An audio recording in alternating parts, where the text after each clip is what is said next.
Hello, everybody, and welcome to a new episode of Film Seizure. My name is Jeff Arbuckle. With me, as always, Chuck Moore. Chuck, how's it going? Great. How are you? Doing all right. Doing all right. How's your summer going so far? It's good, man. I got to see some baseball this weekend, which is very, very summer. Got to go to the racetrack, which is kind of summer. Yeah, I mean, literally, the boys of summer are the baseball Yes. guys. Yep. And also with us, Jason Oliver. Jason, Hello. how's your summer going so far? I mean, when is this airing? Well, okay, May 30th, It's not whatever. technically summer. Okay, oh my God. Here we go. Already. You went to baseball. You've seen two summer I movies. did go to baseball. I'm going to Carb Day, doing some racetrack stuff too. Well, that's now in the past by the time people hear this. So Well, I went to Carb Day, and I maybe stuck around to hear Soul Asylum? the summer of '69. Oh yeah, okay. Maybe Yeah. I did. I don't know. Okay.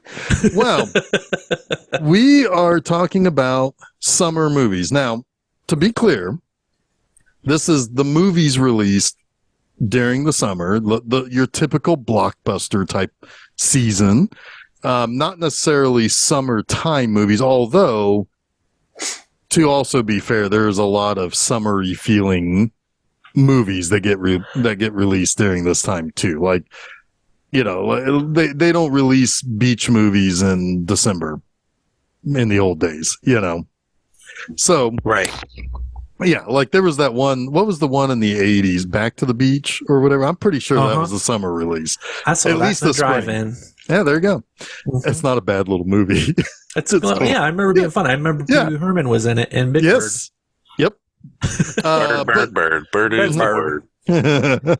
But yeah, so these are like, the reason why I wanted this to be one of our discussions, and I thought, well, you know what, May 31st is kind of perfect. However, I will explain that really summer movie season starts at the beginning of May, or at least it has for the better part of the last 30 years or so. But this used to be like back when we were all in school and everything. It's like I lived for the summer, but not to be out in the summer. I don't like heat and humidity, which is something that Indiana excels in during the summer. But I loved going to the movies. And all the movies, especially when I was a teenager and in my early 20s, like these were the movies that were kind of geared directly to me. In a lot of ways, I was the market, you know, but like I would, before I had a car, I would walk to the movie theater. After having a car, I would drive to the theater, and pretty much every day off from work that I had during the summer, I was either at Lowe's General Cinema or the Dollar Cinemark Theater. That was just what I did in the summertime. Now, a little bit later on, like towards the end of this kind of era for me, I was working at a movie theater, which I know the two of you worked at movie theaters during the 90s in particular. Mm-hmm. But Yes. but yeah, I mean, like this was my thing, man. It's like I still like going to the movies. Obviously, I think you guys think I'm nuts that I go to as many movies as I do. But you get a good deal, you go to the movies, you know. So, but yeah, I mean, this was one of those things where it's like every year in school, I remember once April hit and the temperatures were starting to turn, it's like, oh man, it's almost time for that 3-month vacation or that 2.5-month vacation, which I don't even think that's the case anymore for kids, which is a bummer. But it's like I was ready to get out of school. Like I like perked up. Like you could see the light at the end of the tunnel. And then on top of that, it's like, holy shit, there's a fucking Batman movie coming out. And I'm going to be there for that. So anyway, thanks for listening this week. Next week, we're going to get into some other. So anyway, talk to me, guys. What were, you know, like, did you kind of ever have that same feeling, or were there ever, you know, times in which you were?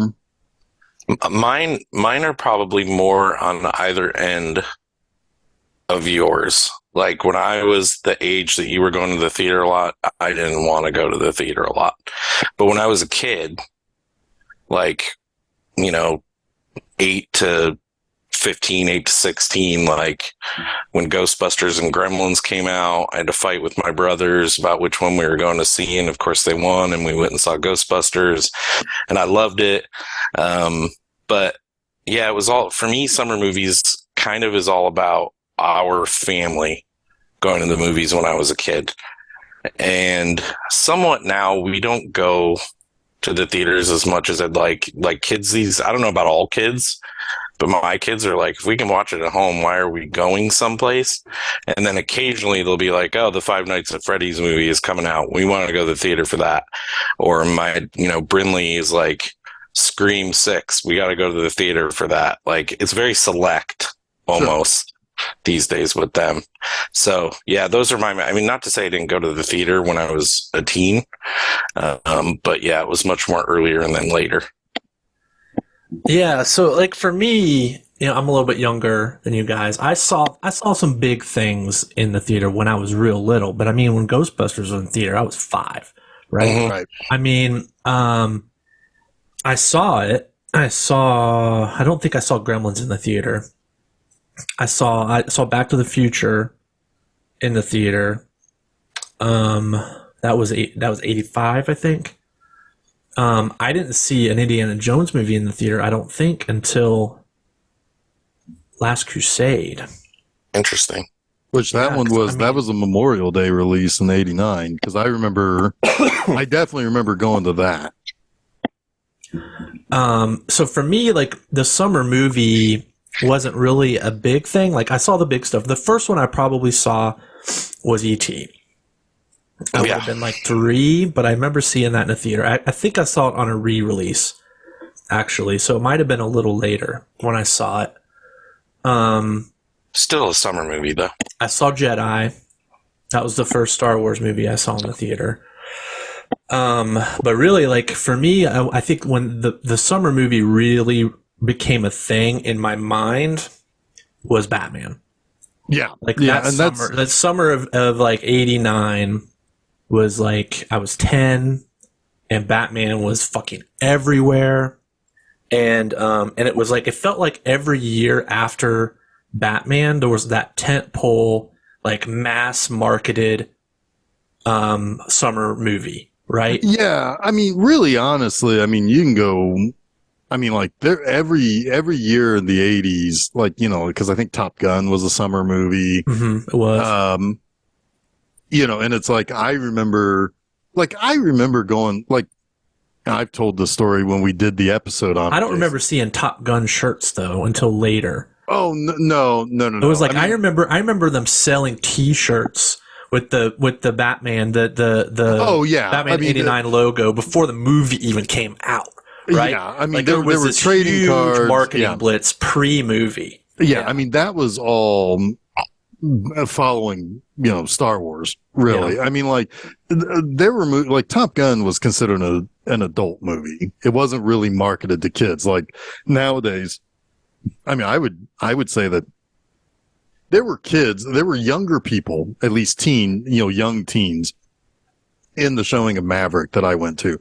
But that was probably their parents taking them, because it was really more of the movie for the parent than, like, there's a lot of shit in that movie that would not have appealed to a 12 or 13-year-old, really. But, there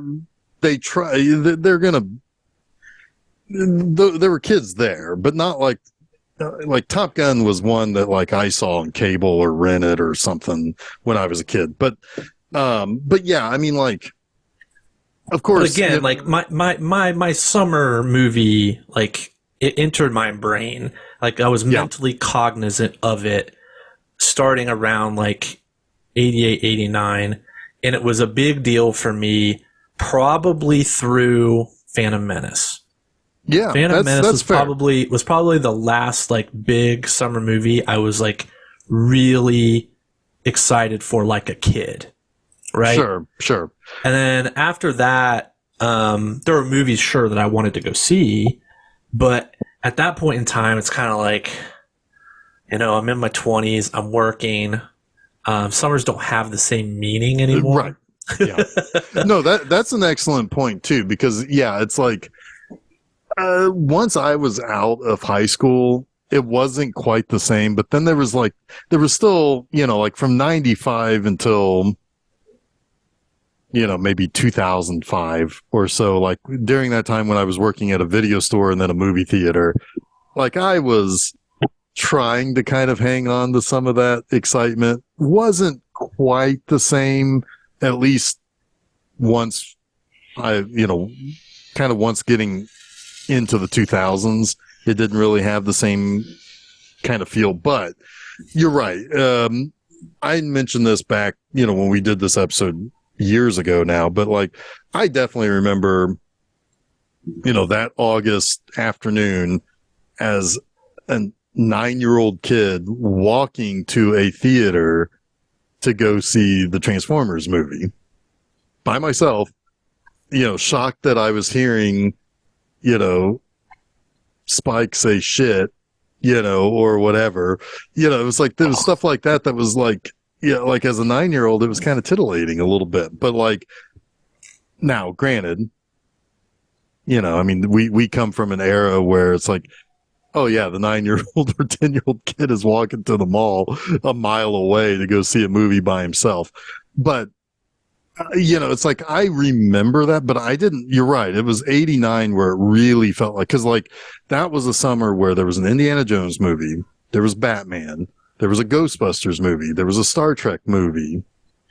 Later in the summer, there was a, Friday the 13th movie and a Nightmare on Elm Street movie.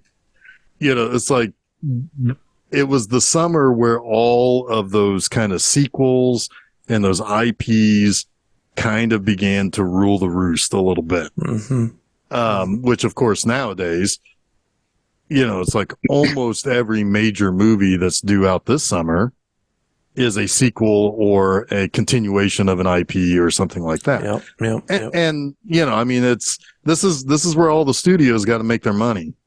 And then, and then basically let their loss leaders come out later in the year. But yeah, it's like, I remember. So would that be a lost lagger? Right.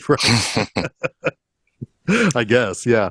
And shit. In 89 also, there was a Lethal Weapon movie. Now, of course, I didn't go to that. I had to wait until that came out on VHS, because I think at the time my mom was working at nights, so it's like she was sleeping during the day. Is that like a medieval restaurant? Working at nights? Yeah, she was. She was a beer wench. Yeah. And hell, even that summer was the first time I saw a James Bond movie in the theater too, because License to Kill came out that summer as well. Yeah. So. And kind of weird. Dead Poet Society was a summer movie. Yeah, but like number 8 in the box office that year. To me, the whole concept is basically starting at the beginning of May, you start seeing the big movies come out. Sometimes that wasn't always the case every year until more recently, but like. There was like movies like Backdraft that came out the very beginning of May that would basically make all of its money up until whenever the Memorial Day release came out, and then it would get, Well, pretty much from Jaws, right? Like owning that summer in 75 every year through the mid 90s. Right. And still, I guess, but for me, noticing them every year from the mid 90s, from 75 to the mid 90s, there were multiple tentpole summer releases. Like, and it all started with Jaws, right? Like, it wasn't like that beforehand. Yeah. I mean, Jaws was and that was, one of those movies that it's like, it is about the summer, I mean, like, Amity is going through their summer thing. It definitely, I think that you have to give credit to The Godfather, though, as the model for how movies were released in theaters for something like Jaws to work, because it was The Godfather that went wide release. Before that, like the major studios, when they released a film, the head of distribution was like almost the most powerful person in the company, because they were the one who decided what got released, where, and when. And they could kill your movie if they wanted to. If they didn't like you, they could kill your movie. But that's fair. But Godfather isn't a summer movie, though. I know, but listen, it was the one that went wide first. Right. It released in a whole shit ton of theaters all across the country. Before that, it didn't happen that way. It went regional first. Your movie had to get momentum for it to go wider, right? So Godfather was the movie that proved that if you go wide, you can actually make money and make a shit ton of money doing it. Like The Godfather made as much money as it did because of that release pattern. And that's why it was proved model by the time The Exorcist came out after. Exorcist kind of proved the model. You know, it was like, it wasn't just a fluke. And then by the time Jaws came around, they knew how to do this. And Jaws was, of course, a phenomenon. And it started, the release time, I guess. It started the sort of, creating the summer aspect of the blockbuster. Yeah, shortly after Jaws, when you get into the late 70s and early 80s, that was where critically there was a little bit of resistance to this, because the thought was, these are just the movies for kids. These are for, teenagers who need something to do, and the entire industry is the critique was they were pivoting their entire business to serve these types of kids. And so that basically when all the kids went back to school, the thought was then all the grown-ups came back to the theater for the dramas and the award contenders and stuff like, which is partially true, but also it's the reason why all of the movies that we are so the movies that especially the three of us would find so fondly memorable and so kind of important to what we would watch from the video store or on cable or just on regular TV as we were growing up. A lot of those movies were poorly received because at that time the thought was if it was directed towards anyone who wasn't essentially, your 35 to 55-year-old Woody Allen fan, then it was, for lack of a better term, looked down upon. And it was, it is surprising how many movies that are beloved today were summer releases or releases that were meant for spring break or summer or possibly the holiday season that just had really not particularly great reviews. Well, I mean, most of the movies, like the big, I guess, prestige tentpole picture the studios released, it was always about the Christmas movie. Yeah, it was like, what are we releasing for Christmas break? What's our Christmas movie? What's our Christmas slate? Like, what's the big thing? Christmas was everything. Yeah. You're right. Like, if you look at the history of the box office, most of the kind of big winners were generally, kids movies. They're mostly Disney movies, right? And you can't trust a lot of these numbers anymore anyway, because they're all cumulative and they've been released 1,000 times. Well, and also there's inflation and stuff, but I mean, but also I would argue that most of the time the box office winners were the best pictures. Yeah, that was pretty common as well. Yeah. So obviously the all-time king is not a kid's movie. It's Gone with the Wind. It's right. But then you also had huge hits like The Godfather or The Exorcist. These were highly, high criticism darlings almost. I mean, Rocky was a big hit. But starting basically with Jaws and then 2 years later with Star Wars. Yeah. This was the old Hollywood taking back over and saying, well, we're going to make our money. We're kind of done with this experimental phase. Exactly. Right. Yep.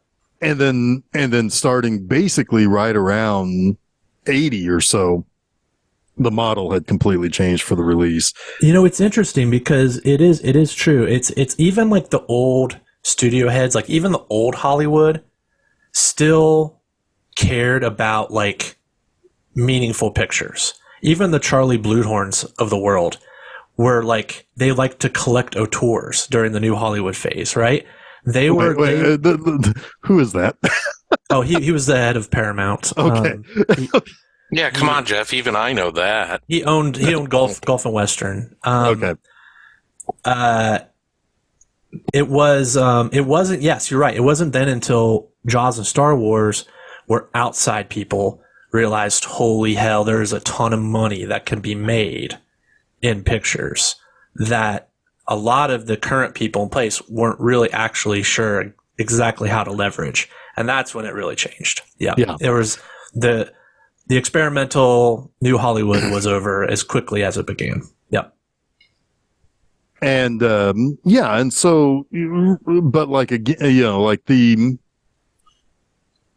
thought was, and, again, I watched those older, Siskel and Eberts, right? And it's like, oh, wow, they're talking about, like these three movies that, oh yeah, those are big hits, or they were movies I remember watching a lot or whatever. And they just didn't like them. They just, they looked down on them. Yeah. And it's, and it's not necessarily because some of those movies, that was one thing a lot of people like to give Siskel and Ebert a lot of shit for the way they looked at horror movies. But there are a lot of things that Ebert did very well, which was reappraise things. And so some of those movies, after realizing the impact that they had, he came at it with an adjusted or a different point of view on. But still, they didn't particularly love Top Gun. They didn't particularly love Goonies or Gremlins. They liked Gremlins, but they didn't love it. Ghostbusters, I think, was fair to middling in their opinion. Thumbs up, but not.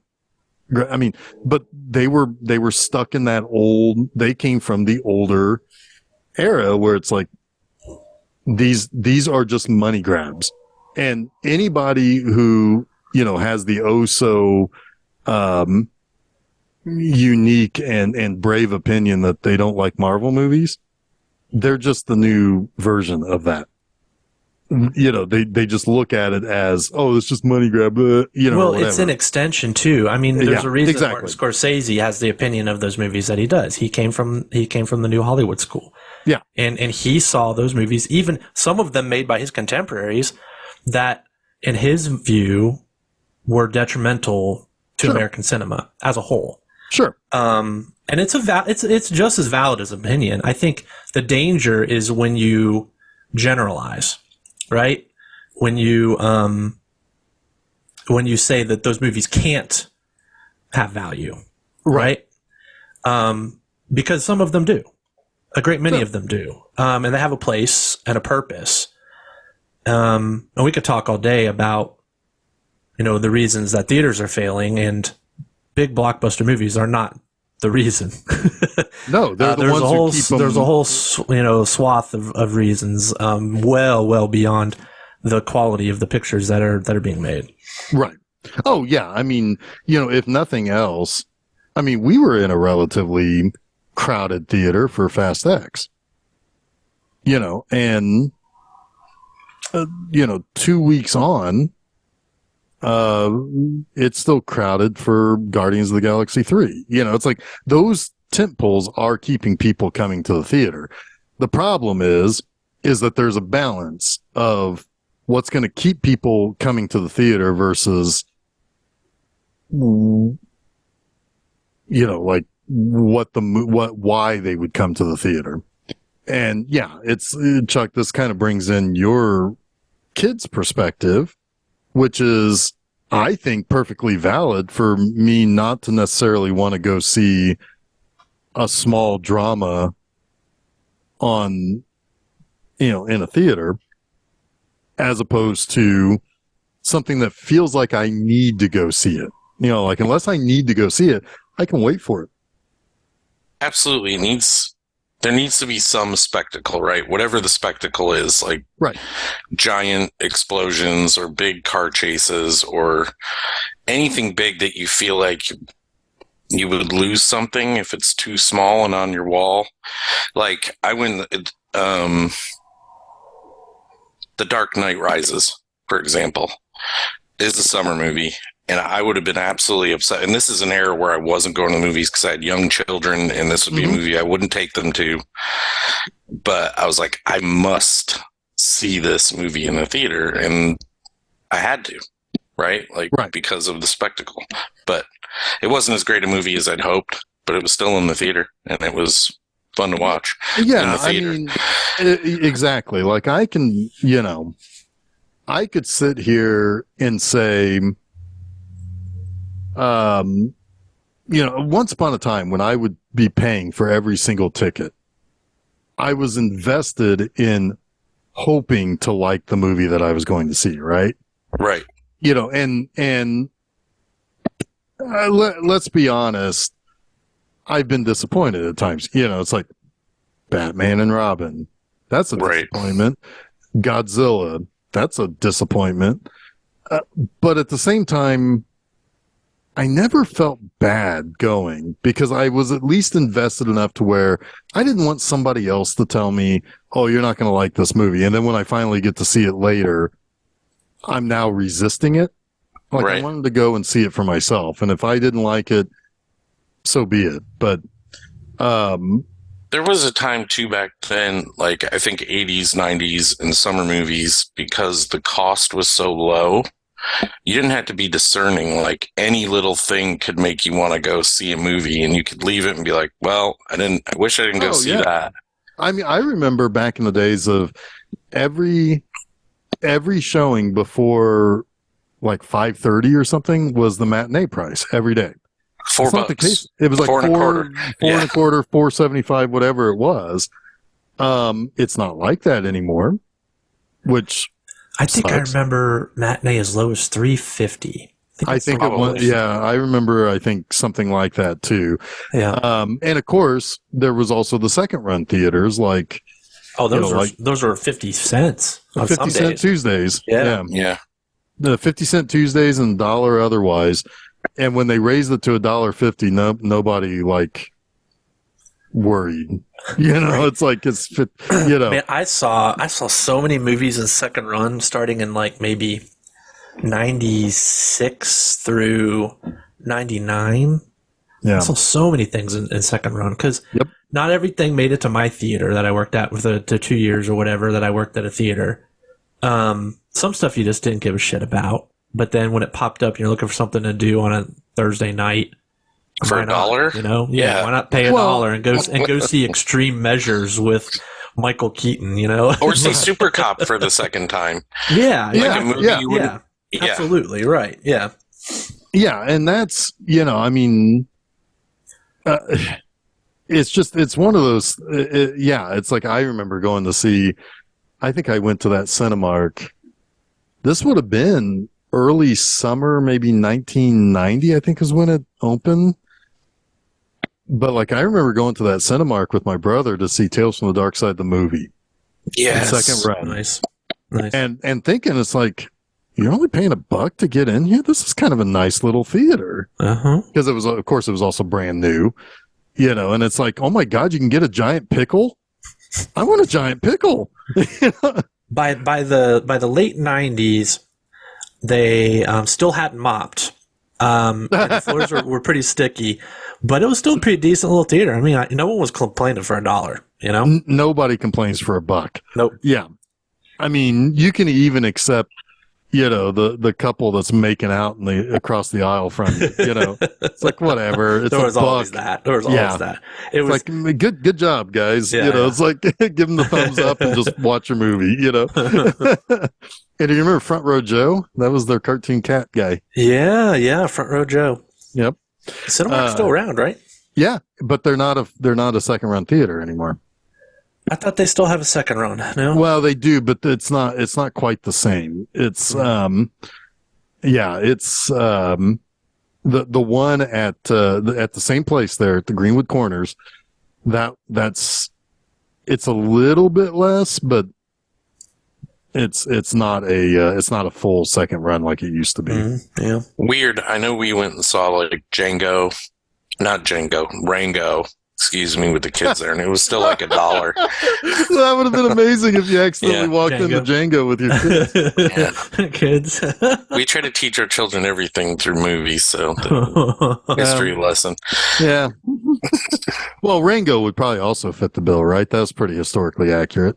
Yes, actually, kind of historically, yeah, for sure. Yeah, no, it's but yeah, the so this was something, and Jason, I was gonna bring this up when we did our review of Fast X. And I was gonna bring it up, but I thought, no, you know what? I'm gonna wait. I'm gonna hold off until we actually do our summer movies. But remember what you said about Jason Momoa, about what he should be.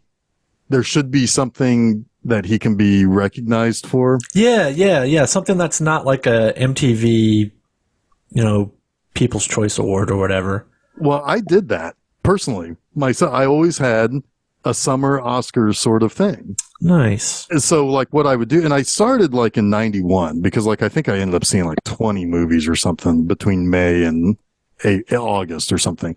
I had a whole set of rules. It's like I had to see it before like some date in September. It had to have been released in the typical summer, time. Do you have your history of these awards? No, I remember quite a few. Like I remember every year there was always every year oh my God, it's down to these two movies. And sometimes the logical one got picked, and sometimes it was just the one I liked the most, or like wanted to go see again the most.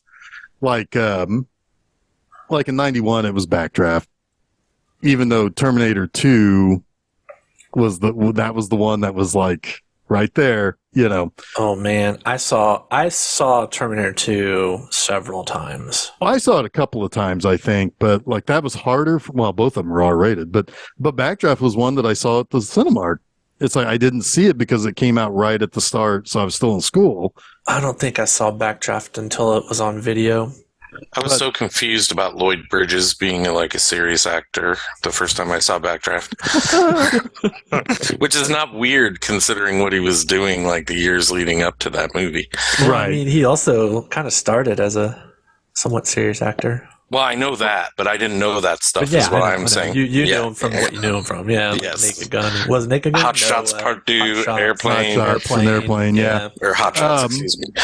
But no, and a lot of the reason why I started doing that in 91, and again, this is something else I've talked about. Hot Shots was 91 also. Yeah, it was. And Part 2 was 93, I think.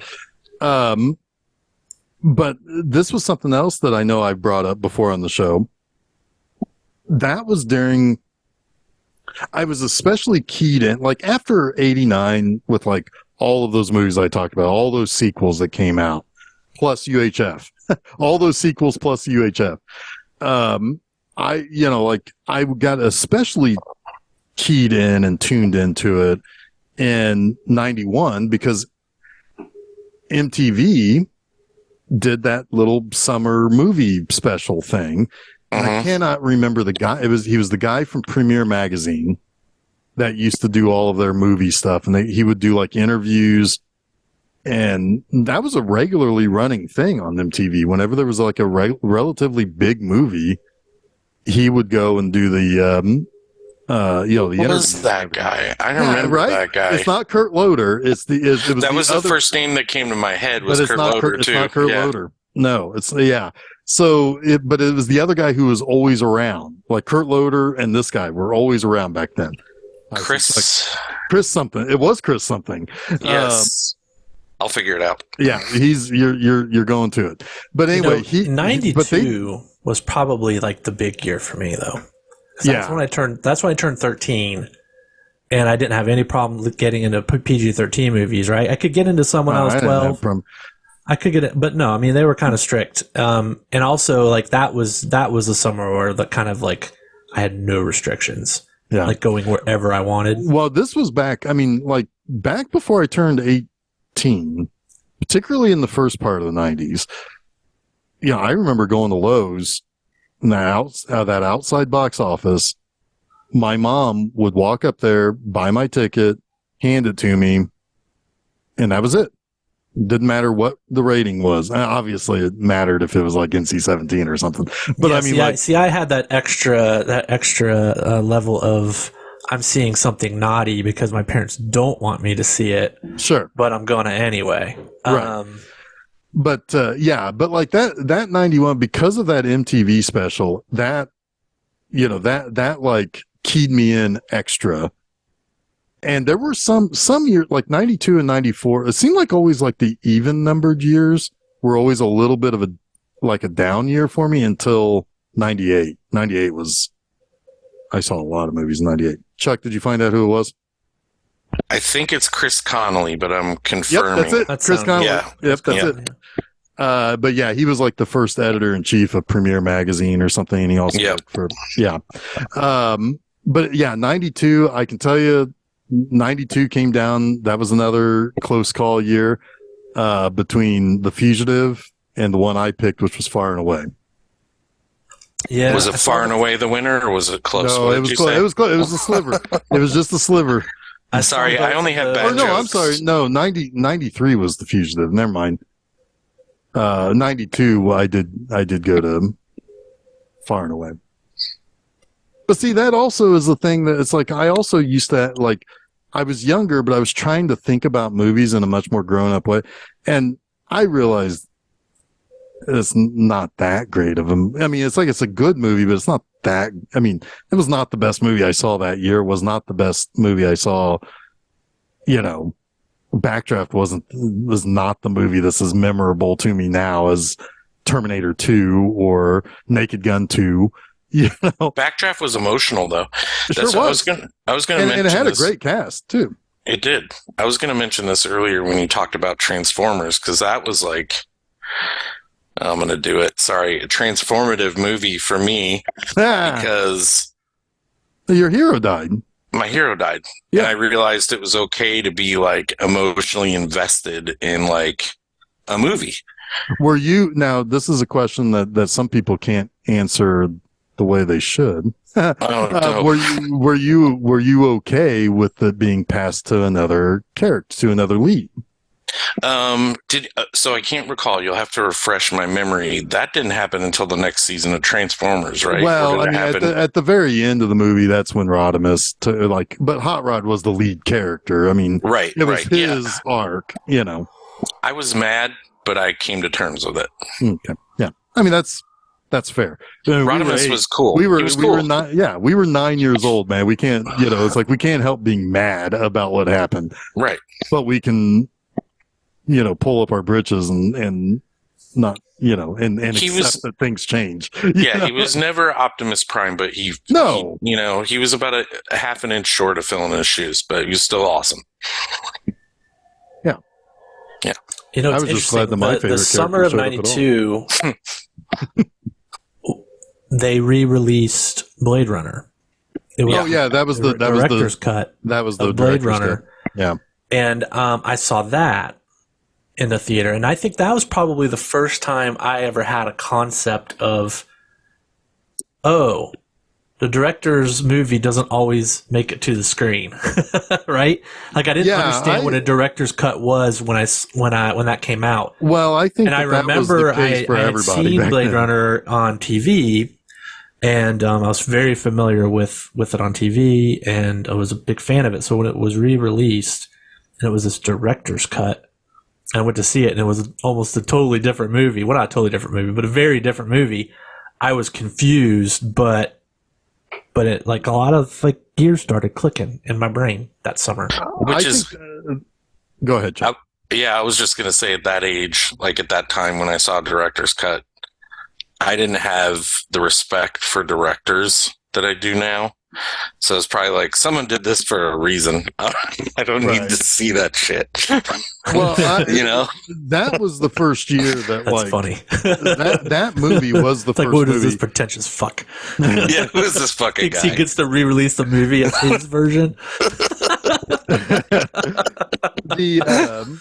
No, that was the first movie that I ever heard that term for. Yeah. So it's like, I remember seeing it reviewed on Siskel and Ebert back then, and 30 years ago. And they explained it basically, where it's like, this was a different kind of edit of the movie. And it's like, oh, okay, I guess that's what that means.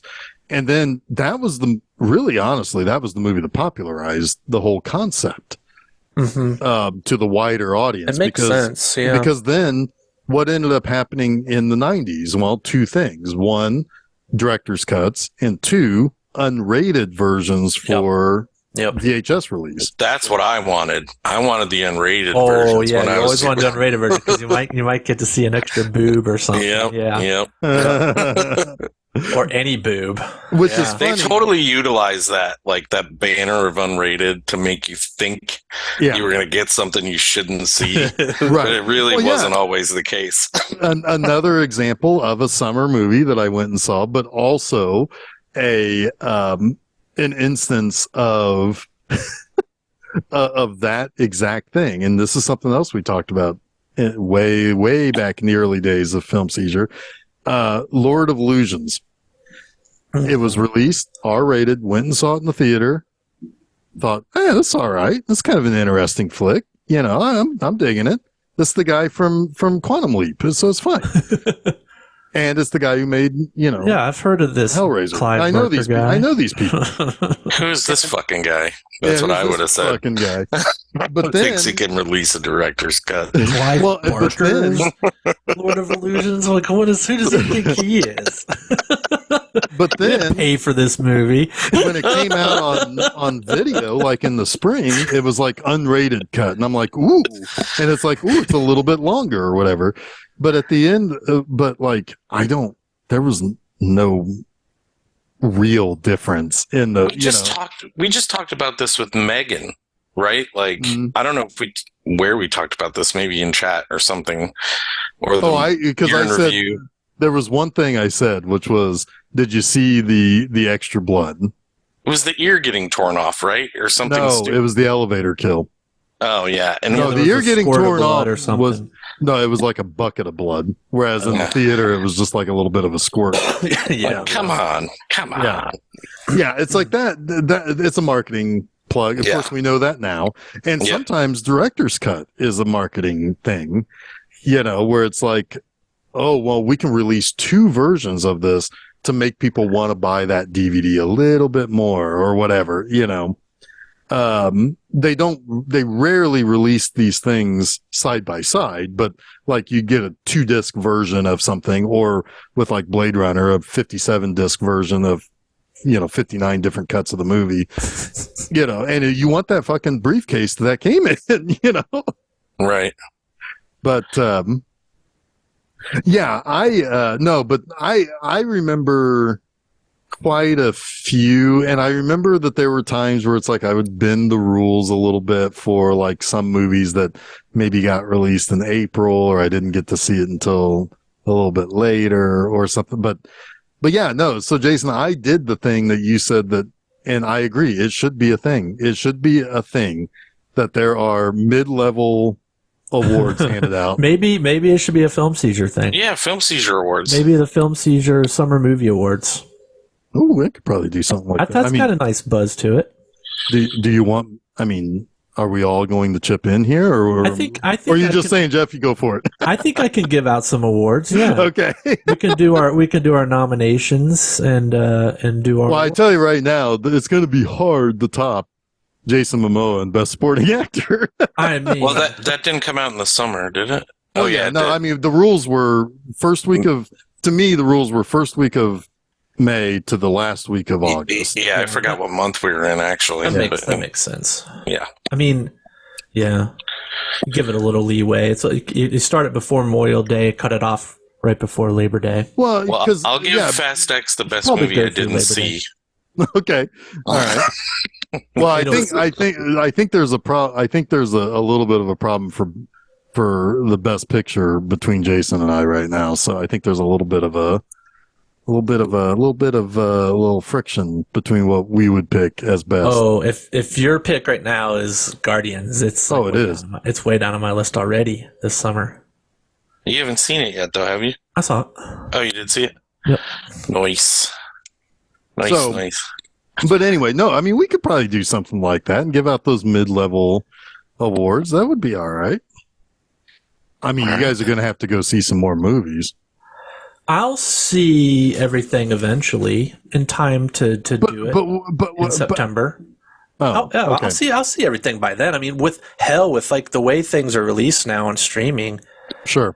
I mean, Dungeons and Dragons is already out on Paramount Plus. Yeah. I mean, that's crazy.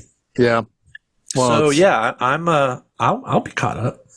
So somebody, Jeff, needs to keep a list of what they've seen so we know what we should be trying to catch up on. Well, I can tell you right now, I've already seen 23 movies. You don't put everything this year. in your letterbox? I don't do that. What is that? Okay, well, let's not I have a belabor spreadsheet. this. I have a spreadsheet. We can do this. I need to see your spreadsheet is all I'm saying. Yeah, I got a spreadsheet. I even summer put the date movies, in which guys. I saw. So Summer anyway, movies. yeah. So, yeah, I mean, like, and of course, later on, when I was working at the video store, yeah, I mean, you're just keyed in to everything, right? So it's like, it's like I was renting movies that I saw the previous year or hadn't gotten around to seeing, and that only made me want to go back more.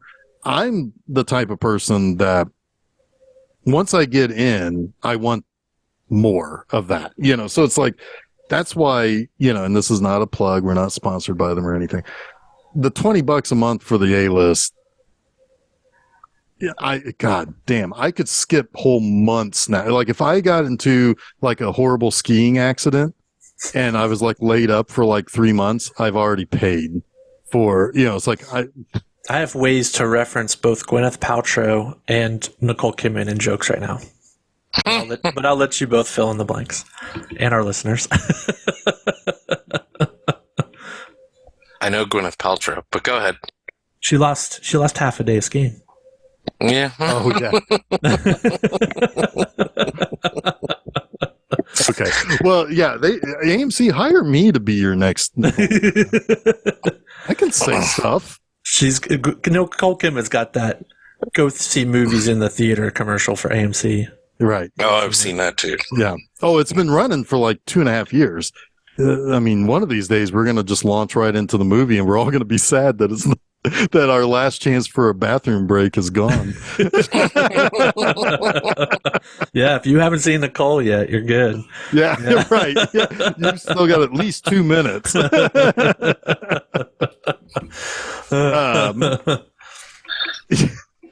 But no, it's it's like, that's the thing. It's like that just started like, and it especially like kicked into high gear, like with that summer of Batman, where it's like, it's like, wow, is every time I go to a movie going to be like this? And then I go see Star Trek 5. It's like, it's not every time like this. It's not, right. It's not going to work out like this every time. And then, oh God, there was 2 consecutive weeks of not feeling very good at the movies, because Ghostbusters 2 I never really liked, and Star Trek 5. Thank God Batman came out eventually, or we wouldn't have this episode. Ghostbusters 2 is definitely a disappointment, but I like it more now than I did then. I know that. I watched it's fun. before after I always kind of liked it, to be honest. I watched. I didn't. Yeah, I was a disappointment. That doesn't mean I didn't like it. Yeah. Go ahead, Jeff. Sorry. No, but yeah, it's like that kind of got the whole ball rolling for me. And it's just like, there's just something about going to see a big, loud, dumb movie in a theater. And that's what summer is best for. Yeah, I think what I'm missing about summer movies, and maybe I'm just not seeing that they're being released this way. It feels like more of a problem now than when we were kids, is that there aren't as many big adult summer movies.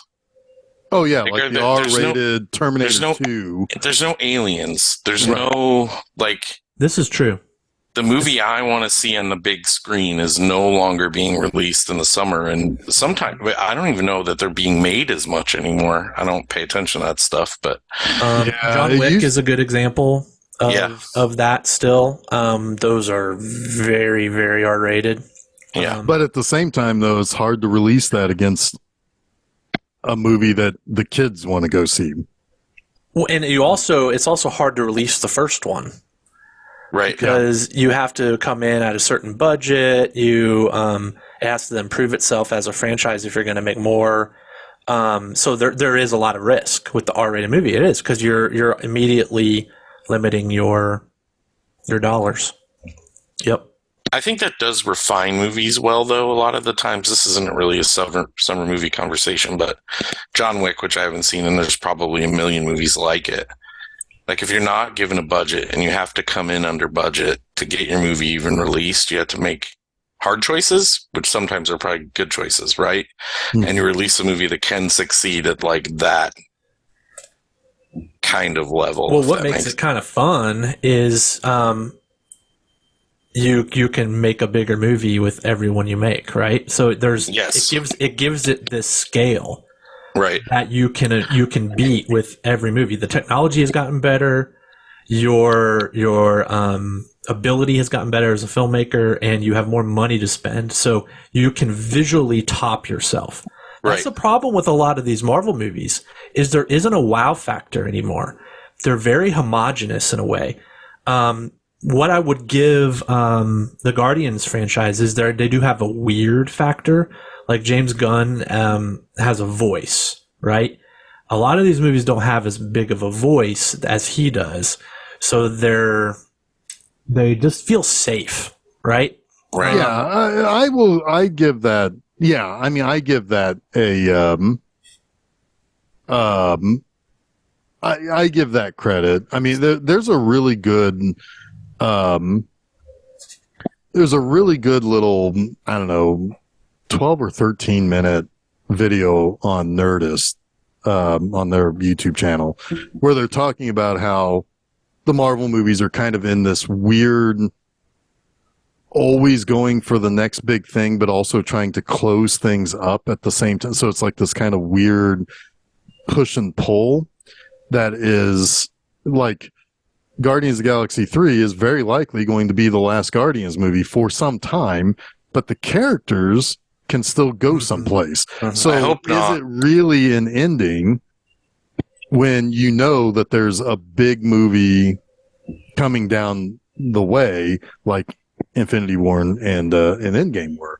So yeah, I mean, but that you know, that does kind of play into what a lot of people complain about with these type of tentpole type movies, that that the formula is where the effort is put in instead of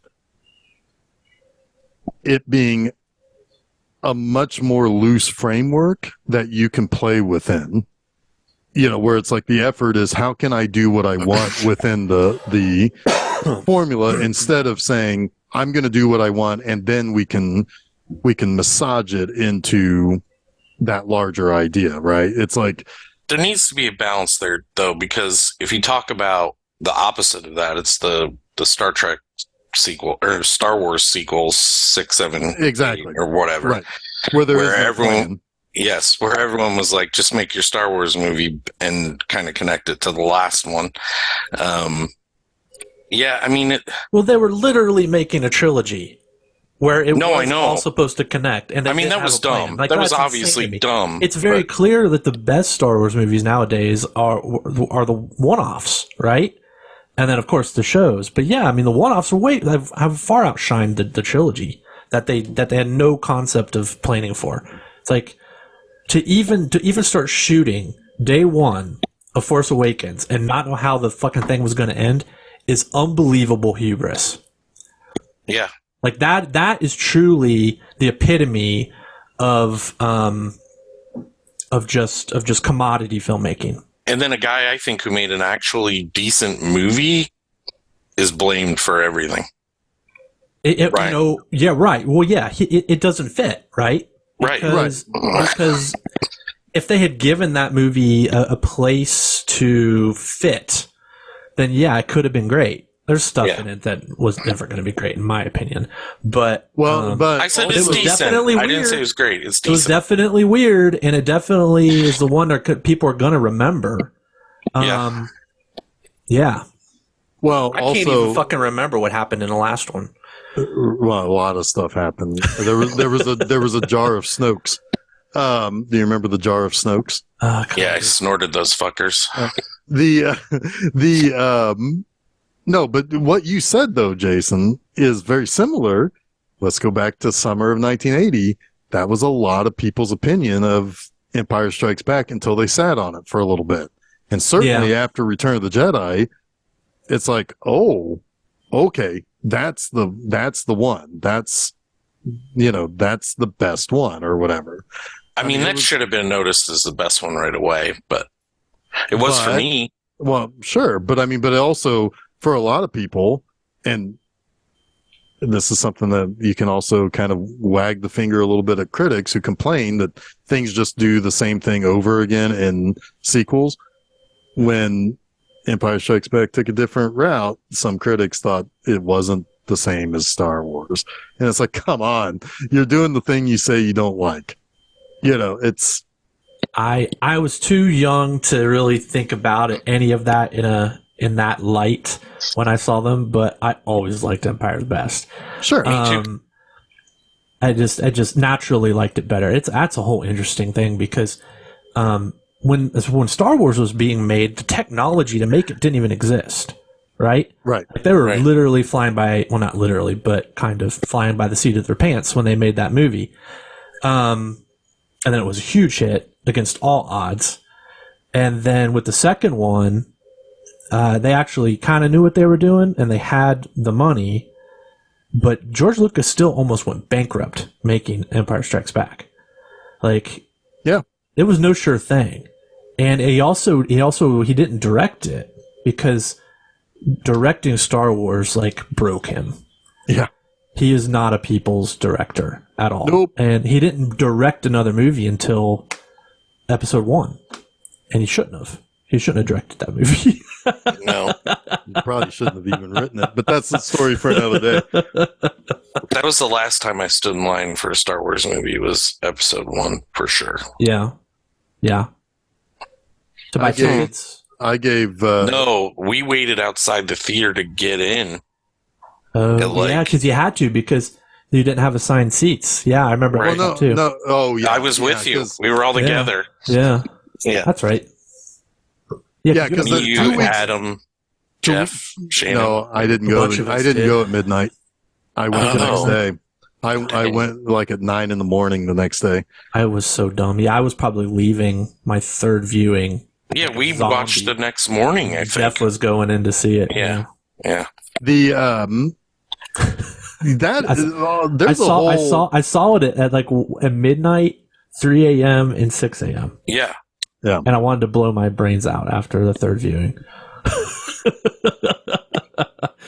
No, because 2 weeks before you had to buy your tickets, and then you had to line up again to get the to get the seat you wanted or whatever. Yeah, exactly. Yeah, no. So you lined up twice. You had to get up there quick if you wanted middle row, center. You had to get there early. Yep.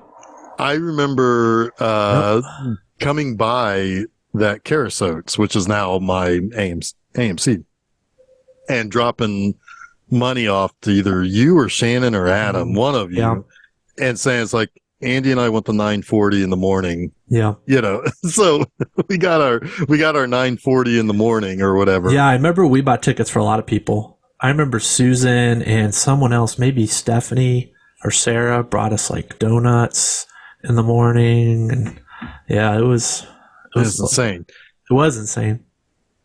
I remember. I think I did go see it twice that one day. Now, see, I kind of miss this a little bit, even though that sort of, like that movie in particular ultimately was disappointing. I do miss that kind of The hype. Yeah. I mean, it's like, totally. I mean, because and I've explained this too, and this is kind of a conversation because that prequel trilogy were all summer movies. The sequel trilogy were all winter movies, which I thought was weird. But it feels weird going to see a Star Wars movie at Christmas time or whatever. Mm-hmm. Right. But yeah, agreed. Like, I didn't mind seeing Titanic at Christmas time. I don't want to see Star Wars at Christmas time. I digress. But like, there was a solid 10 years, and I talked a little bit about this when I did my Star Wars trilogy at the movie special. And, we had a solid 10 years where there was not a Star Wars movie. There were still Star Wars toys, but they weren't as popular as the Power Rangers, or at one point in time, they weren't as popular as the Ninja Turtles. So it's like, people don't understand that there was a period in time in which people would say, oh yeah, I like Star Wars or whatever. And then that was just the extent of the conversation. And it didn't go any fucking further, and you didn't lose any friends over it. It's like, it was just a thing. And then it was 95 when they re-released them all on VHS. And then the special editions came, and it's like, we knew before the special editions were coming that there was new movies coming. Yeah, we did, because it was in those re-releases. In 95. Yeah, I remember when they announced 1999 for the first episode 1. I remember it was so far away in my young mind that I was like, I will never. That's way too long to wait. I'm never going to get to see that movie. Right. Yeah, but 1999. That's almost the year 2000. but in between that, you got the re-release of 3, 4, 5, which was insane to work in the theaters because we got all of them at Lowe's. Yeah, I didn't have to work. I wasn't working then. Yeah, I mean, the only thing I remember was awesome. The only thing I remember more busy was Titanic. Like, that's the only thing more busy than episode 4. Yeah, because to that point, I hadn't seen Star Wars Empire in the theater, and I hadn't seen Jedi in the theater since I was 3, 4. I saw Empire in the theater, but I do not remember seeing it in the theater. I was too young. So that was a big deal. It really was a massive big deal. So that kind of helped people over for that run into the Phantom Menace, but because it was shortly. It was just starting in late 98 or so, you started getting the magazines that would have pictures, and it's like, well, it looks like Star Wars. I will always give episode 1 credit, and I've already thought about doing something next year for like the 25th anniversary of that. I will give episode 1 the credit for being of the prequels. It is the one that looks and feels most like a Star Wars movie, while still really battling out with number 2, with episode 2 being the true number 2 of the series. The piece of shit? Yes. Okay. The number 2. Who does number 2 work for? It's not episode 2. Is the big blockbuster summer, or just in any season, the big blockbuster comedy a dead thing? Is it never going to come back? Not in the way the comedies are made now. Of course, that's will we ever have another comedy? There's something like about Austin Mary. Powers again, or something about Mary, or I don't know. Not the way that they're made now. Comedies aren't really written as much as they are just verbally vomited onto the screen. But that's me saying that as a comedy not fan. I just wonder if it's just not a spectacle enough. Like, people were more than happy to just wait and see it at home. But it's kind of sad because I feel like the comedy is even more fun if it's good to experience with a crowd, because that laughter, like Cocaine Bear was one I laughed like an a-hole during.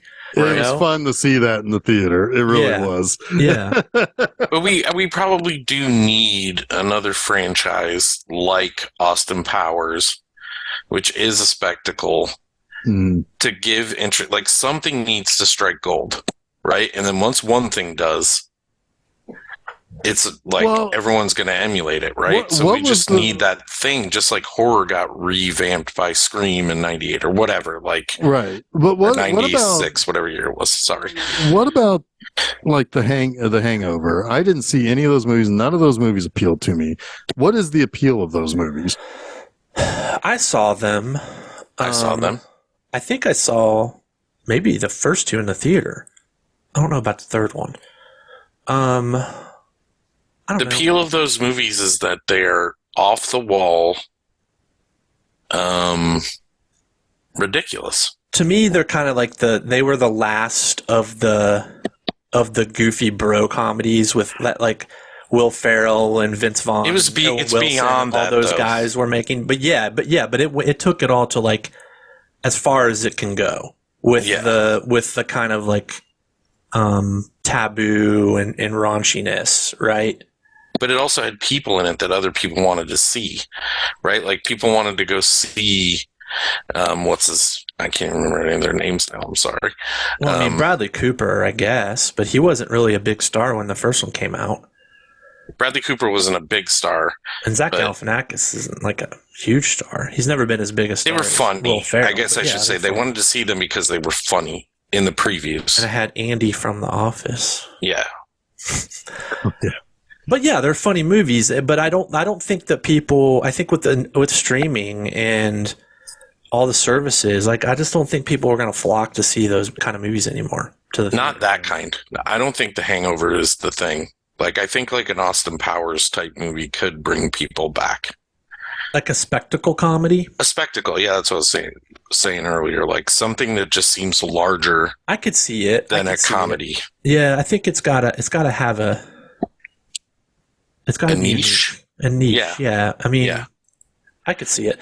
Let me ask you this. This is the second, maybe the last thing I have to ask.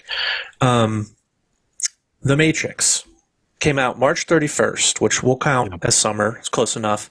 Well, it was playing in May, because I remember going to see The Mummy, which was like 4 or 5 weeks later. Yeah. Came out right at the start of May that summer. Well, that's another interesting one, because that was one that I saw, and it's like The Matrix was still just selling out. Where do you think The Mummy finished in the domestic box office for 99? In 99? Mm-hmm. 9th. Pretty close. It was 8th. Yeah, Where do you think I was going to say not bad. Where do you think The Matrix finished? I would guess, like, I feel like you're fooling us, so it's going to be above 10, but I would guess second. I would think second too. That would have been my. No, there were I know. I got it up, Jeff. That's why I'm asking the question. Yeah, there are two huge movies between The Matrix and Star Wars Episode because 1. Matrix feels like the second biggest movie that year. Because obviously, Episode 1 with a bullet. Matrix in my mind feels like the second biggest movie that year, but the second biggest movie of the year was The Sixth Sense. Yeah, and then Austin Powers.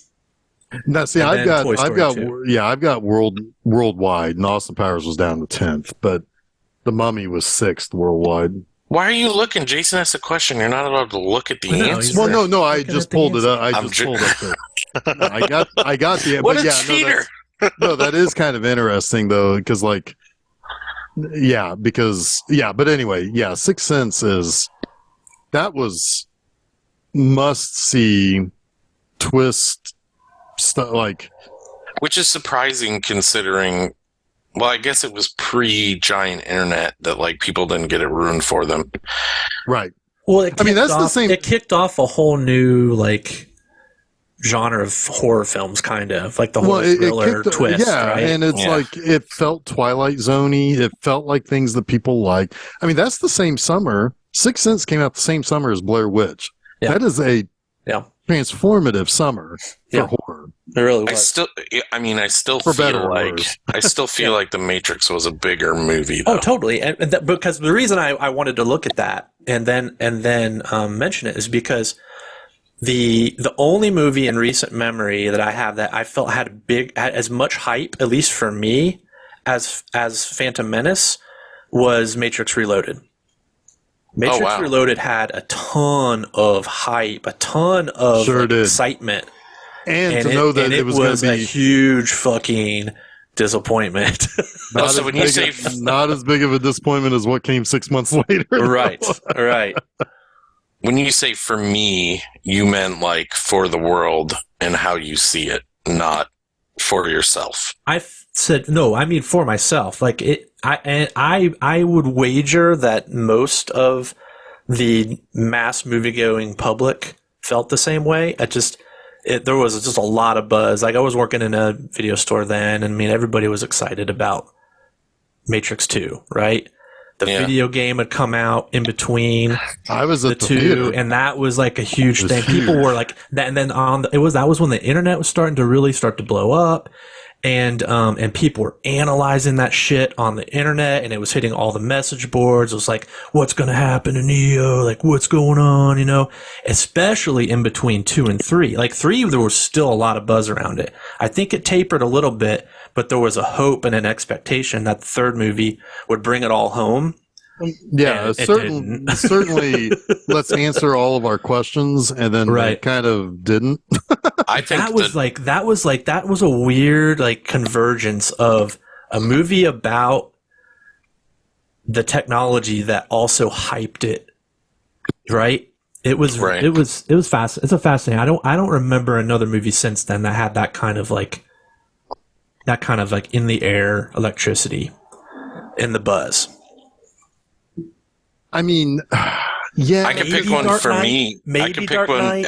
That would be mine. That Dark was Knight had it for sure. That had extra stuff going on around it.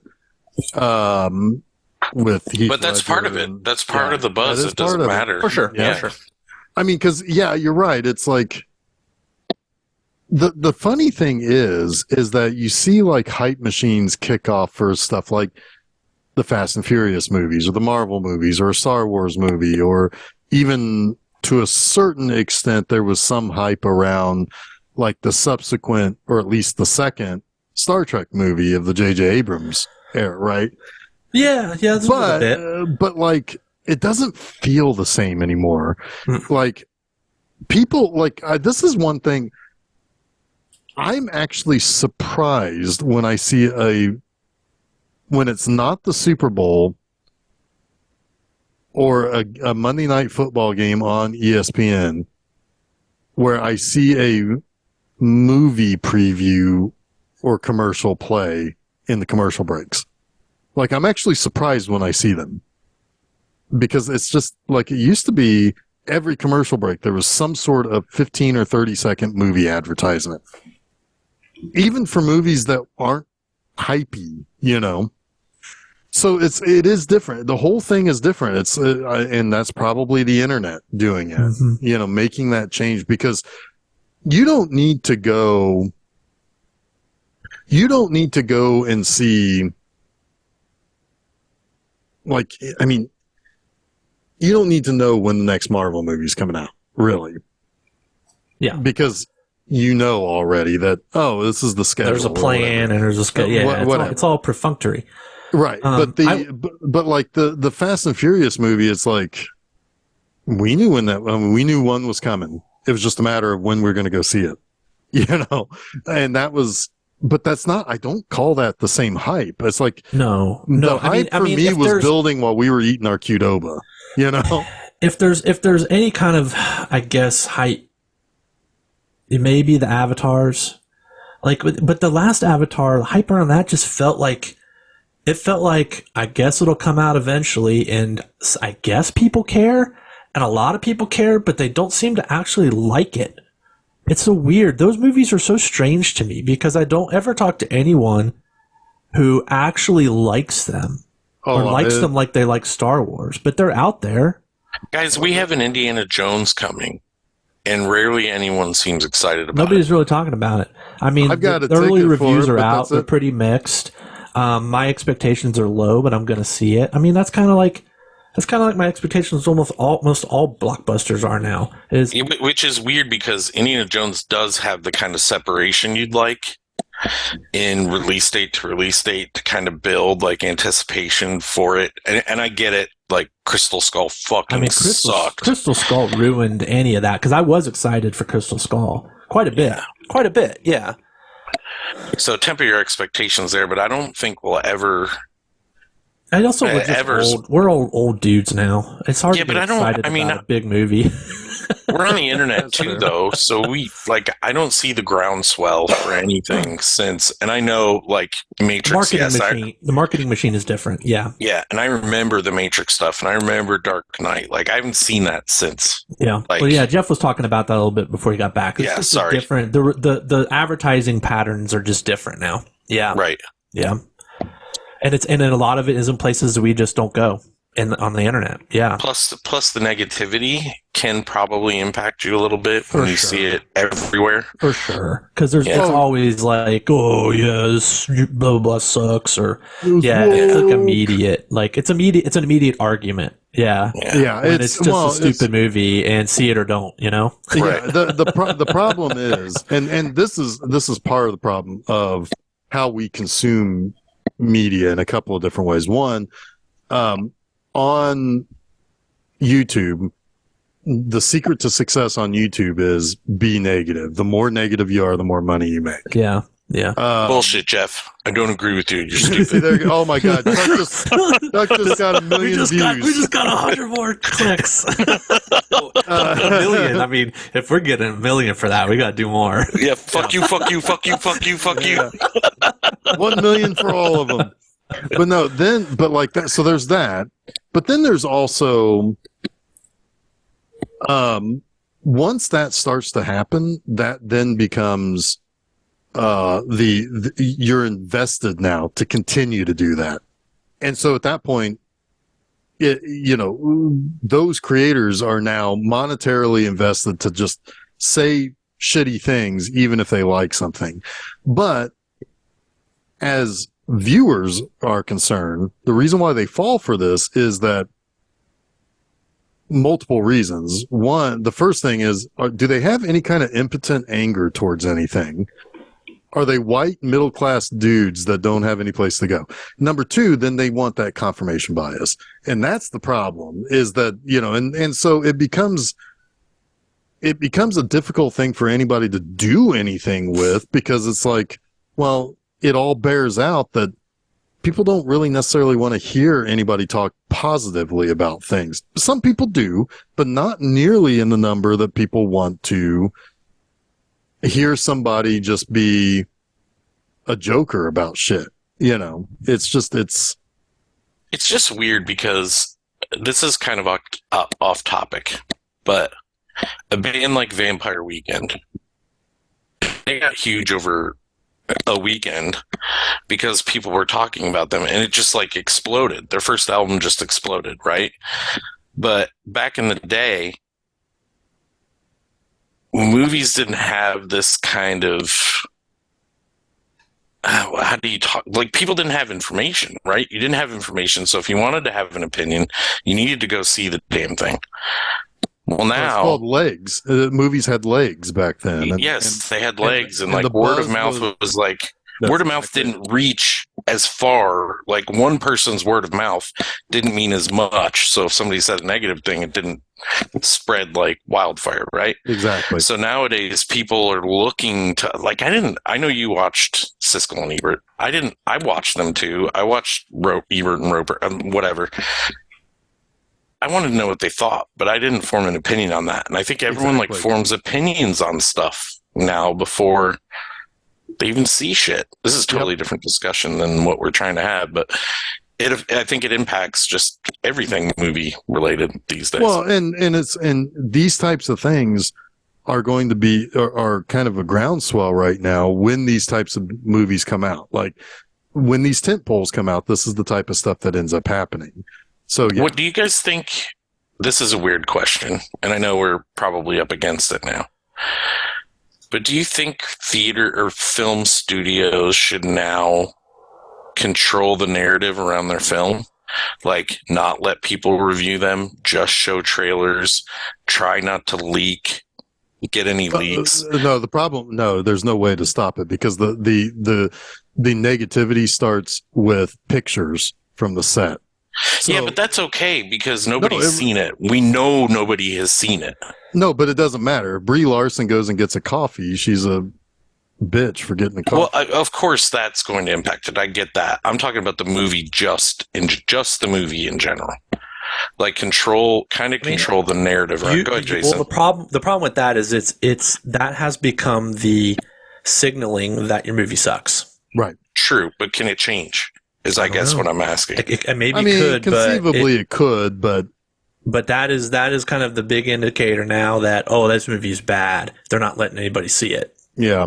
Well, and the other thing is that there is no way the horses are already out of the gate when it comes to the YouTube people, because there's no way you can bring them back in, because they will spend 20 minutes talking about why April O'Neil shouldn't be fat and black in the new Turtle. But to 50% of the people, though, yeah, I don't know.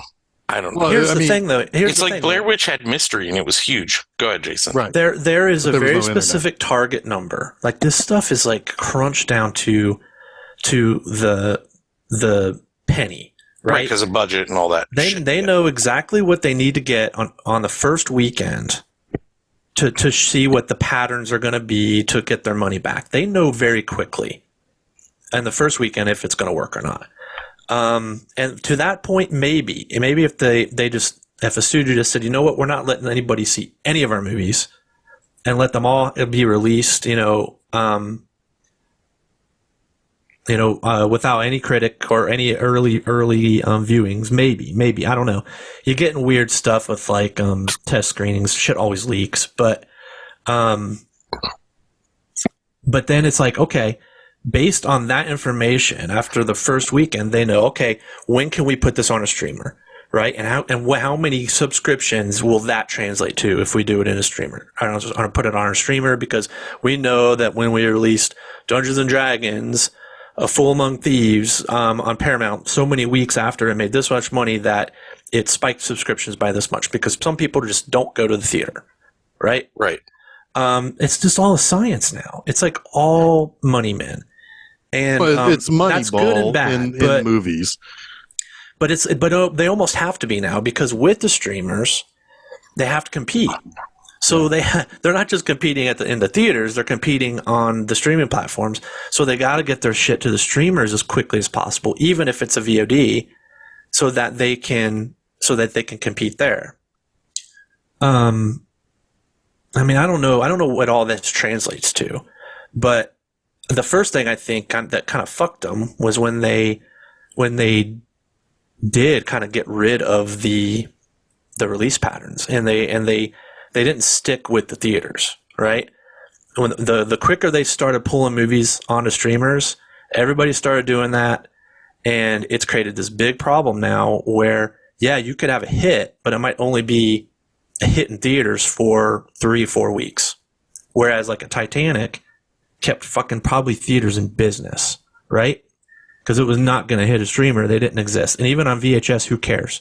It's a big movie. We'll want to see it on the screen. So now you should just one night only on a streamer and then go to the theater. Maybe. They did that with smaller pictures. Like, I've seen that with some of the like non-animated films. Like Amazon did that a little bit, where they were showing them for free on Prime for a week before the Academy Awards, so you didn't have to pay for the VOD to get more eyeballs on it and build it. I'm talking before they even get released to theaters. Show it one night only on a streamer. Oh no! Cut it off and then whoop. No, I don't know. I think that would have the opposite effect. I think maybe everyone would watch it on the streamer, and some people would still go to the theater. Some people would just not watch it on the streamer. Put it across the Super Bowl. Wait. But there's so much predictability now, right? I mean, think about where we've come from a theater where you could see a movie once and maybe never see it again, right? Yeah. To now where it's like, okay, the movie's in the theaters, I'll be able to see it in 5 different places in 6 months. It's a different world. And I don't know what works and what doesn't. I don't know what's best. I personally just like the experience of being at home now because I'm an old curmudgeon and watching a movie. But there are stuff that will get me my ass into a movie theater. But they're becoming fewer and farther between. Vin Diesel will get your ass in the theater.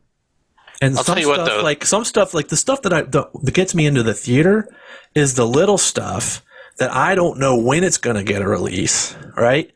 Like an infinity pool or something like that. Like, I don't know. Who the fuck knows when I'm going to be able to get that? But even those movies, the windows are closing and they're getting shorter and shorter because there's so many streamers now. They all need content.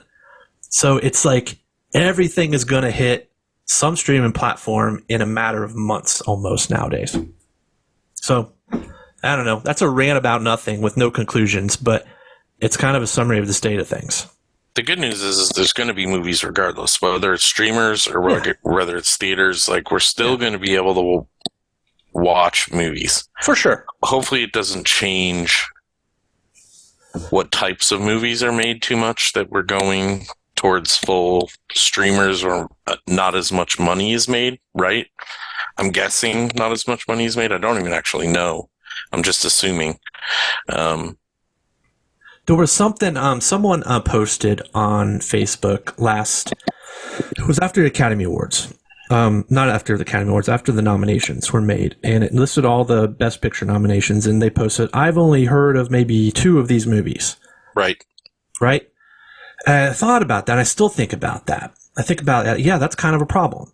Like, these types of movies are not cutting through the noise to the point where they're not being picked up and seen by enough people, right? The other part of me is thinking, well, that's a you problem.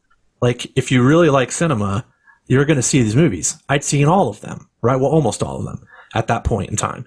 But I actively seek out all forms of movies. Most people don't. So it's like, I mean, we're not the general public. Well, maybe I am. I get most of the weird shit from you, probably, that I wouldn't normally hear, and then the other weird shit from Jeff. They're just on opposite spectrums, right? And I'm using weird as But you still like talk to people. We actively discuss movies, right, all year long. Right. We see something, we tell you, and you are interested, and you remember, and you're like, yeah, it sounds like something I want to see. Like, you're plugged in, right? You're plugged in more than most. Most people just aren't.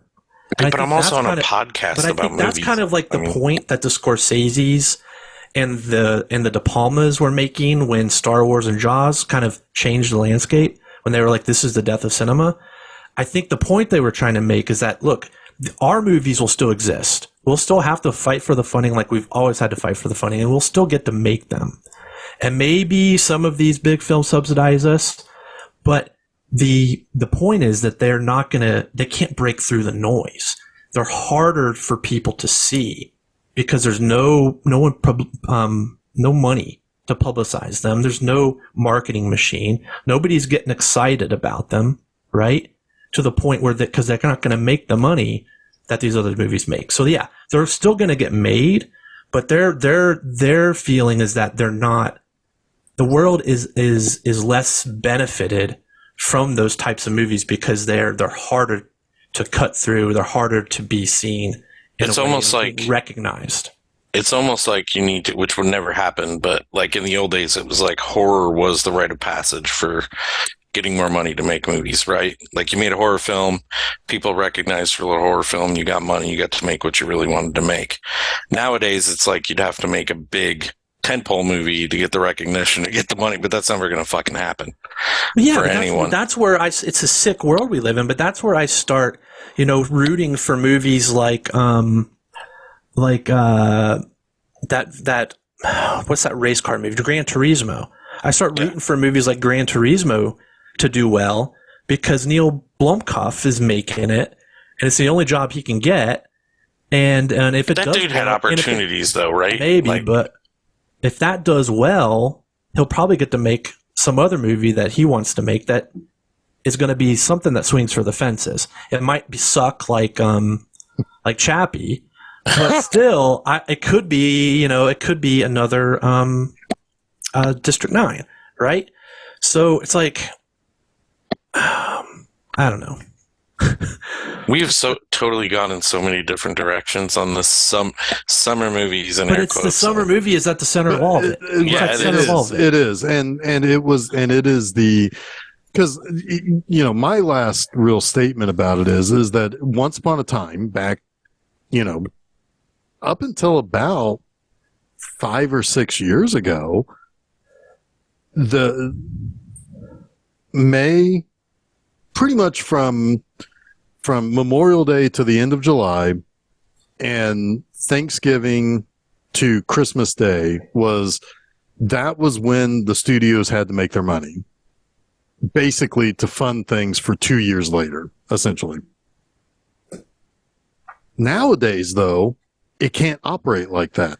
Notice there are big time movies that come out in February and March, and sometimes you get one in September, sometimes you get one in October, sometimes you get one at different times of the year.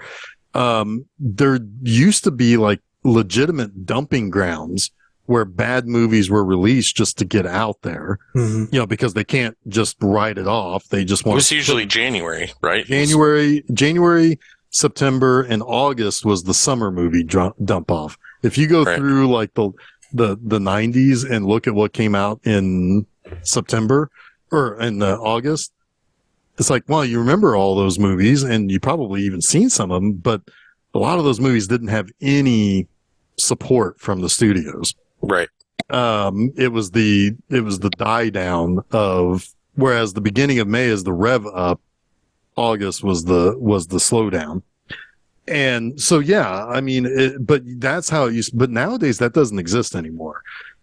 There could be tentpole movies that are coming out in February now that, I mean, like Black Panther was one, and that was domestically the biggest movie of that year.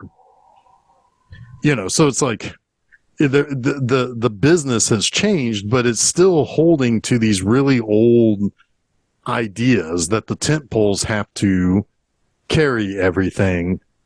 And that's where you start to get that friction and, I mean, and then you look at a movie like Everything Everywhere All at Once, where you had a small studio decide to gamble on it and just keep putting it in theaters and keep it in theaters and let it do its thing. Let it, catch on or die, right? And it just kept gaining more and more momentum for months. It stayed in theaters and it didn't go to streaming. And it didn't go to home video right away.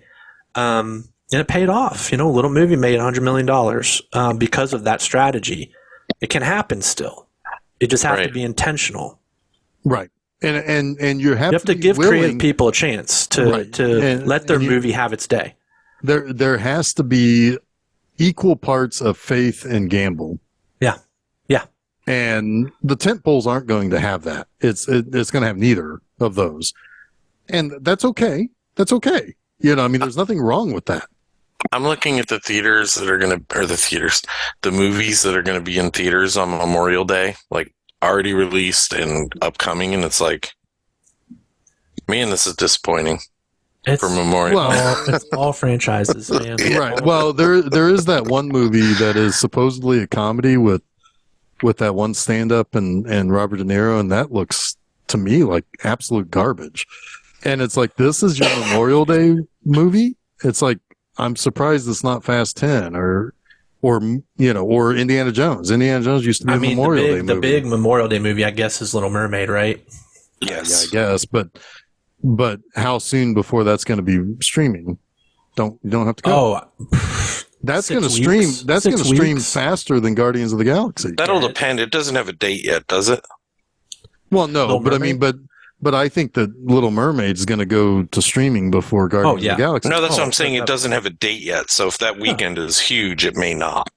Well, yeah, exactly. They don't put stream dates on things anymore because they want to play the game. Right. Yeah. Which is people can speak with their wallets on that shit too, though, right? Force it to the streamer.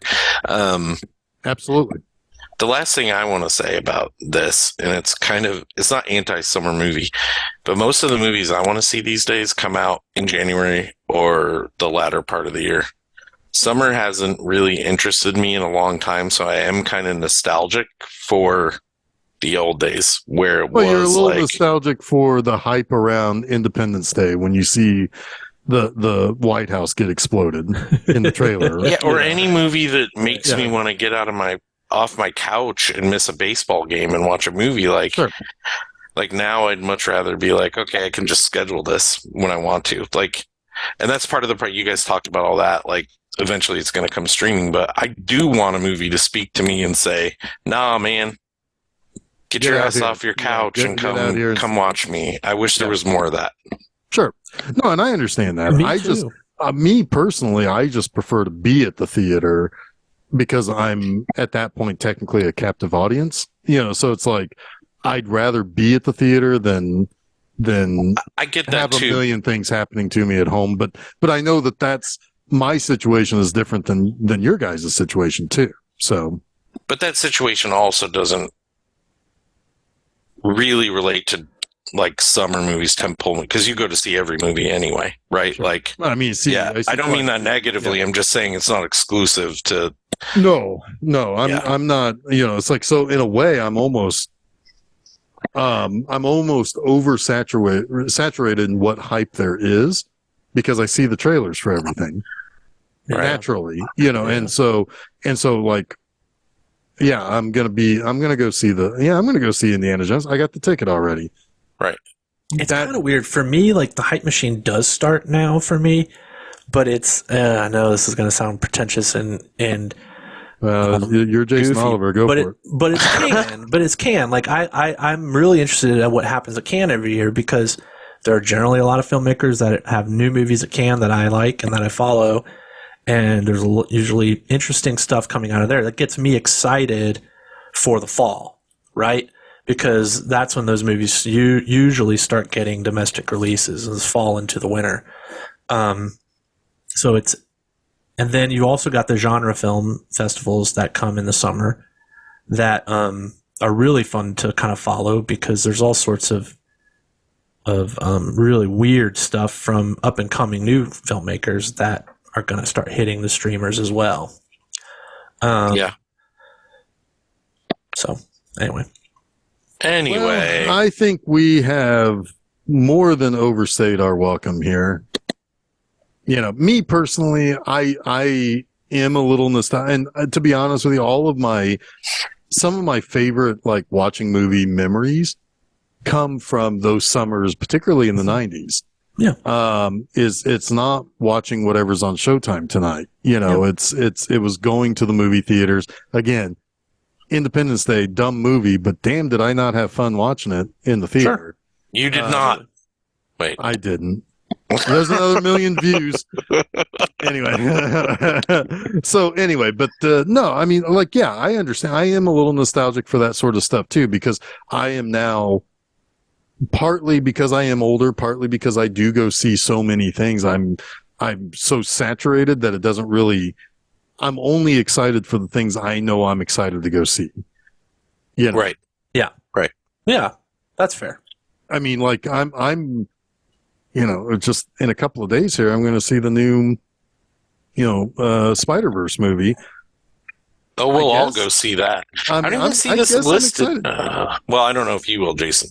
I liked the first one, but I'm very excited for that. I can wait for streaming. I mean, but I want to see it. That one's visually that's awesome for me, so I'd like to see that in the theater. The problem with that, though, Jason, is that it's Sony. Sony's the one fuck you company that just does not want to do the things that other companies do, and they do so many things poorly. Anyway. That's a whole nother conversation about how tune in next week for what we think about Sony. Right, exactly. But that's also a movie that I'm gonna need to see with like no people talking for the whole thing because that's a problem, right? Like I'd love to see it on the big screen because of all the fantastic art that is in it. But I can't tell you like the last movie I went to where like big movie.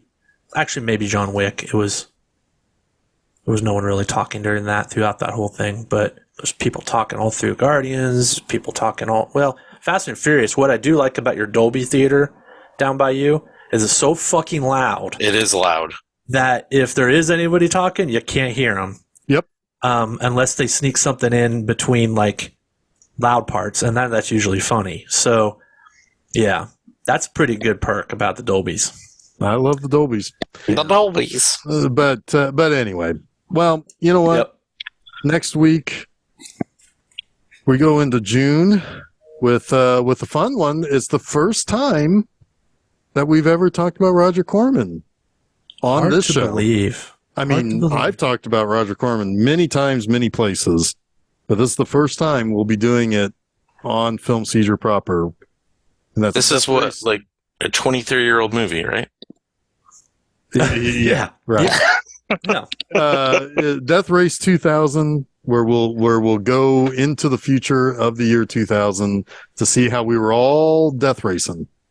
Yeah, we were. It was great. And then Fast and Furious came out in 2001, and it's like we've made it. We made it. Yeah. What a leap. Anyway, yeah. So that is next Wednesday, June 7th, Wednesday morning. Check that out.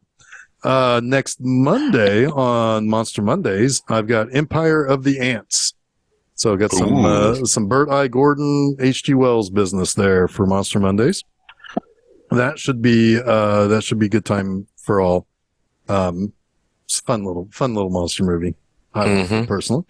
And at my website, bmovieanima.com, this Friday, I am talking Deathstalker. Ooh. Some fun sword and sorcery business from the 80s. So that is over at bmovieanima.com. But to get the Monster Mondays and the Film Seizure stuff, go to Facebook, Twitter. I guess Twitter. I don't know. Twitter's kind of a pain in the ass. Just go to filmseizure.com. Do that. And then it's all there. It's all there. It's all there. It's all there. You can even find out where you can follow us and where you can subscribe and all that good stuff. So that is coming up, and we've got a fun summer plan between June, July, and August. We got some good times coming. So last summer we took it off. This summer we're punching it in the face, and everybody's going to want to punch us in the face if we don't wrap it. Can I tell you a story? Can I tell you a quick story? No, I'm so sorry. Okay, I won't. My 14-year-old was telling my 17-year-old she's going to punch her in the face, and she told her she was going to bring her to Pound Town. And we're like, you might not want to. You might not ever want to say that. That's not exactly what you want to say. Sorry, your punch in the face thing reminded me. Go ahead. Okay, there we go. All right, good times. So until next week when we do those death racings, I am Jeff Arbuckle. I'm Chuck Moore. I'm Jason Oliver, and you have been listening to Film Seizure.